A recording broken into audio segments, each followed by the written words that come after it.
வணக்கம். சிவன் மாந்திரீகம். இந்த மாந்திரீகத்தில் இப்போ போட்டிருக்கக்கூடிய இந்த சக்கரம் வசிய சக்கரம்.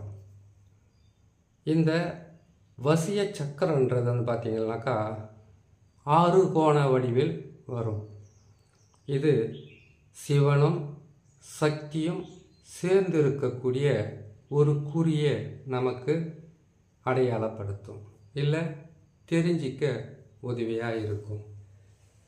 இந்த வசிய சக்கரன்றது வந்து கேட்டிங்கன்னாக்கா ஆண் பெண் வசியம், தொழில் வசியம், ஜனவசியம், தனவசியம், விலங்கு வசியம், ராஜவசியம், வசியம் சொல்லக்கூடிய எத்தனை வகையான வசியம் இருந்தாலும் அந்த வசியத்தை நமக்கு மன நிறைவாக செய்து கொடுக்கறது இந்த சக்கரம் தான்.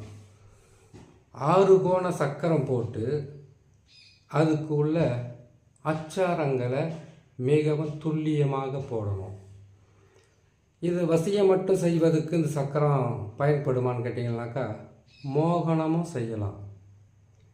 மோகனத்தை செய்கிறதுக்கு பிறை கோணம் தேவைப்பட்டாலும் இது வசியம், மோகனம், ஆகர்ஷணம், அதாவது ஆக்ரூடனம், இந்த 3ஐயுமே இதில் செய்து நம்மளால் வெற்றி பெற முடியும்.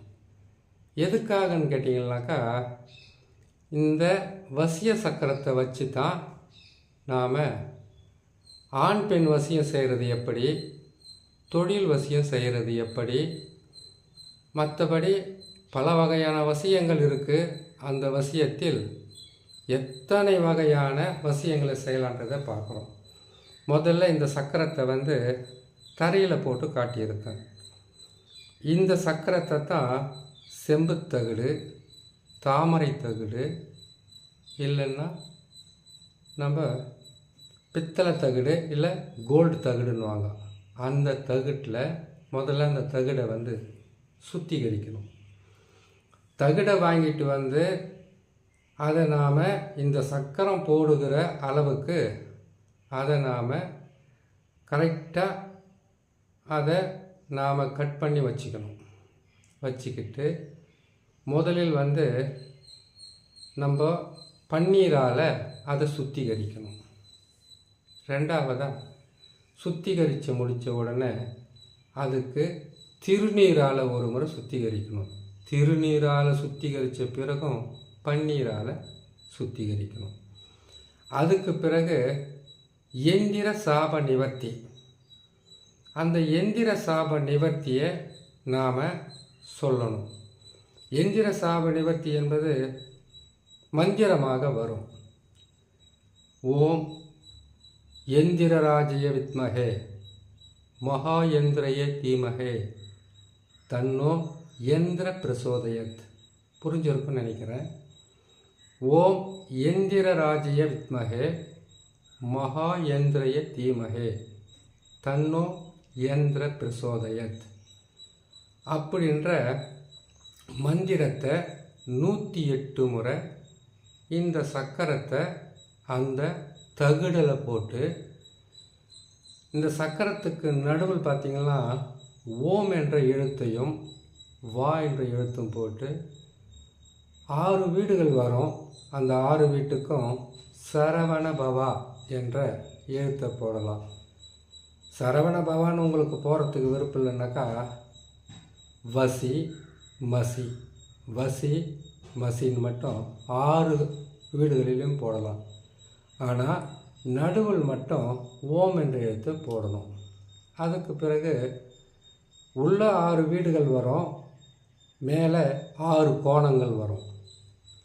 அந்த 6 கோணத்திலையும் ஓம் நமச்சிவாயா ஓம் என்ற எழுத்தை கரெக்டாக எழுதிடணும். எழுதிட்டு அதுக்கு பிறகு அது மேலே மஞ்சள் குங்குமம் இதை வந்து நான் அதுக்கு அபிஷேகமாக செய்திருக்கேன். நீங்கள் அந்த தகுடில் எழுதினா கூட அதுக்கு மஞ்சள் தடவி குங்குமத்தை போட்டு ஒரு முறை அதை சுத்திகரிக்கணும். அதுக்கு பிறகு இந்த 6 கோண வீடுகளிலும் 6 சூலம் போடணும்.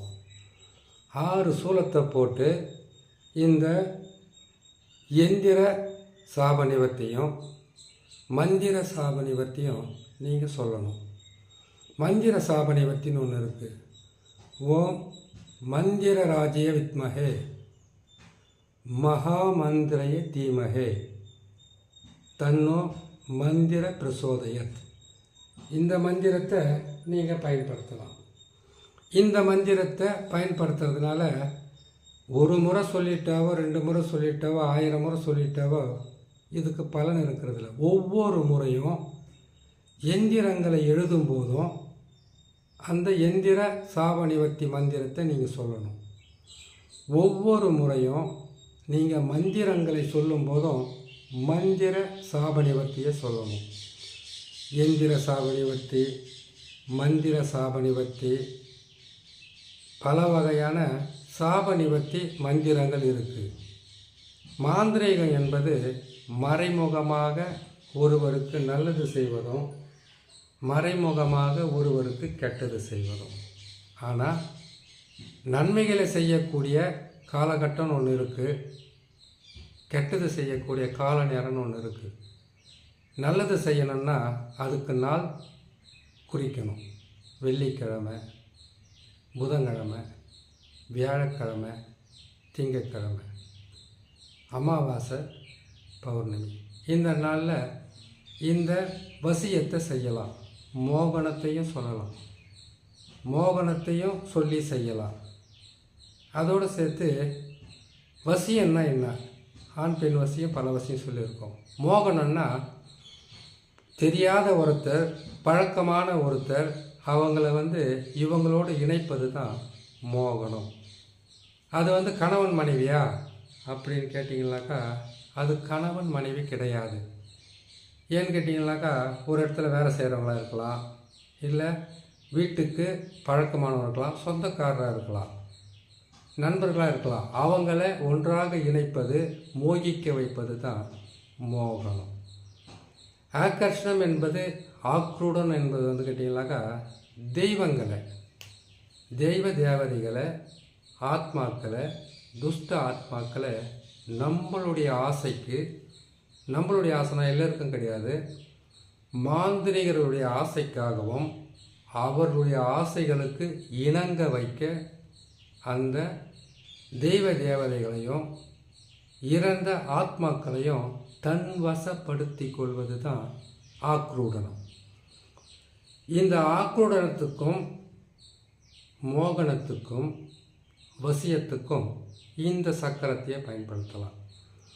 இந்த சக்கரத்துக்குள்ளே 6 வீடுகள் இருக்குன்னு சொல்லியிருக்கோம். ஓம் என்ற எழுத்து போட்டிருக்கோம்.